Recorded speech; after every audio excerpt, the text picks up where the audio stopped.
তাদেরকে অনুরোধ করব, নিকট অতীতের যাদেরকে এখন বুকে টেনে নিয়ে আপনারা এই নির্বাচনের বৈতরণী পার হয়েছেন, যাদের হাতে পায়ে ধরে ইঞ্জিনিয়ারিং করে ক্ষমতায় এসেছেন, তাদের পরিণতি থেকে শিক্ষা গ্রহণ করুন। একজন সাবেক সরকার, এই ইন্টারিম গভর্নমেন্টের একজন উপদেষ্টা, তিনি বলেছেন আমরা ওদেরকে মেইন স্ট্রিম হতে দেইনি, ওরা পাওয়ার কথা ছিল 168, আমরা এদেরকে নামিয়ে এনেছি 68-তে। এদেশ বাংলাদেশের জনগণের। আধিপত্যবাদের দূষরদেরকে তাড়া দেখিয়ে শত শত আলিম উলামা বুকের তাজা রক্ত এবং জীবন দিয়ে এই দেশবাসীকে জীবন এনে দিয়েছেন। আমরা সেই আলিম উলামার সাথে বিশ্বাসঘাতকতা করব না। আমাদের যে যুব সমাজ, যে শ্রমিক সমাজ, যে কৃষক সমাজ, আপামর জনগণ, এমনকি 4 বছরের শিশু জীবন দিয়ে আমাদেরকে ঋণী করে গিয়েছে, আমরা তাদেরকে কথা দিচ্ছি আমরা তোমাদের সাথে বেঈমানি করব না।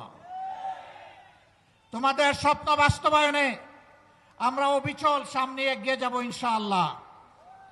আমরা গভীরভাবে আস্থাশীল, ইনশাআল্লাহ আমাদের নয় জনগণের বিজয় হবে ইনশাআল্লাহ। যেই 70% জনগণ ফ্যাসিবাদের বিরুদ্ধে দৃঢ় অবস্থান নিয়েছে গণভোটে হ্যাঁ বলে, সেই জনগণের বিজয় হবে। নতুন করে কেউ ফ্যাসিবাদ কায়েম করতে গেলে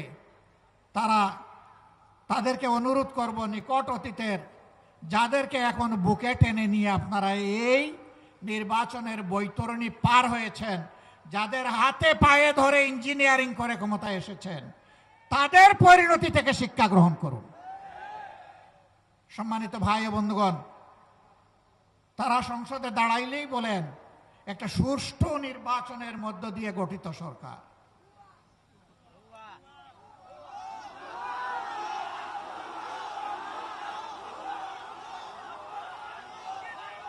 সরকার যদি সুষ্ঠু নির্বাচনেই গঠিত হয়, তাহলে বারবার দাঁড়াইয়া বলতে হয় কেন?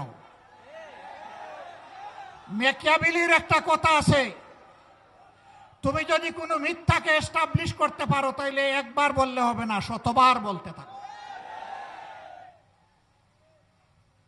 হ্যাঁ, ইতিমধ্যেই রাজসাক্ষী 2 জন পাওয়া গেছে। একজন সাবেক সরকার, এই ইন্টারিম গভর্নমেন্টের একজন উপদেষ্টা, তিনি বলেছেন আমরা ওদেরকে মেইন স্ট্রিম হতে দেইনি, ওরা পাওয়ার কথা ছিল 168, আমরা এদেরকে নামিয়ে এনেছি 68-তে। তাইলে তিনি স্বীকার করে নিয়েছেন যে একটা নিরপেক্ষ সরকারের অংশ হয়ে তিনি দেশবাসীর সাথে বিশ্বাসঘাতকতা করেছেন। তিনি বলেন নাই যে আমি নামিয়ে এনেছি, বলেছেন আমরা নামিয়ে এনেছি, বহু বচন। তাইলে বাকি বচনগুলা কারা? এদের চেহারাও জাতির সামনে আপনি একটু বলে দেন, একা এ দায় নিবেন কেন? আরেকজন সংসদের ভিতরে স্থানীয় সরকার পল্লী উন্নয়ন প্রতিমন্ত্রী, তিনি বলেছেন যুবকরা, ছাত্ররা আন্দোলন করে ফ্যাসিবাদের পতন ঘটিয়েছে, আমরাও ছিলাম। তবে ডক্টর মোহাম্মদ ইউনূস ক্যাপ্টেনের হাতে লন্ডনে গিয়ে পতাকা দিয়ে এসেছেন, ক্যাপ্টেনের হাতে নাকি ট্রফি দিয়ে এসেছেন।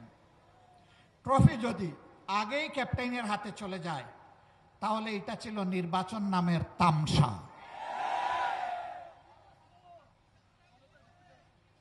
তারা স্বীকার করে নিচ্ছেন মৌলানা মামুনুল হক সংসদে গেলে কি হতো,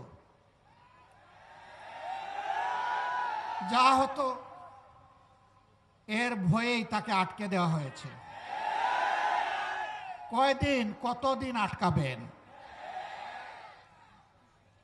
ইনশাআল্লাহ দেশপ্রেমিকরাই বাংলাদেশ আগামীতে পরিচালনা করবে ইনশাআল্লাহ।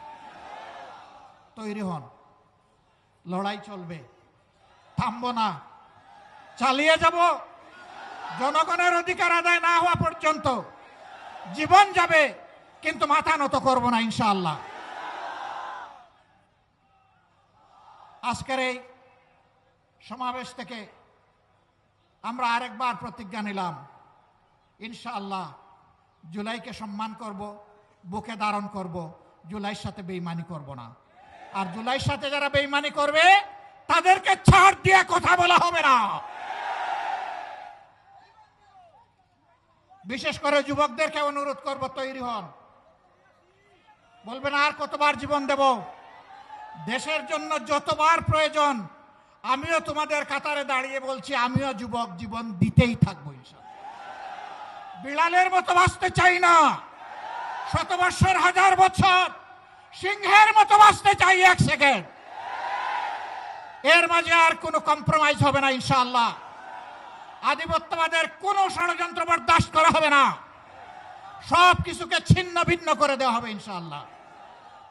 সবাইকে আবারও আরেকটি অনিবার্য লড়াইয়ের জন্য প্রস্তুতি নেওয়ার আহ্বান জানিয়ে আমার বক্তব্য এখানেই শেষ করছি। আল্লাহ হাফেজ। বাংলাদেশ জিন্দাবাদ। বাংলাদেশ খেলাফত মজলিস জিন্দাবাদ।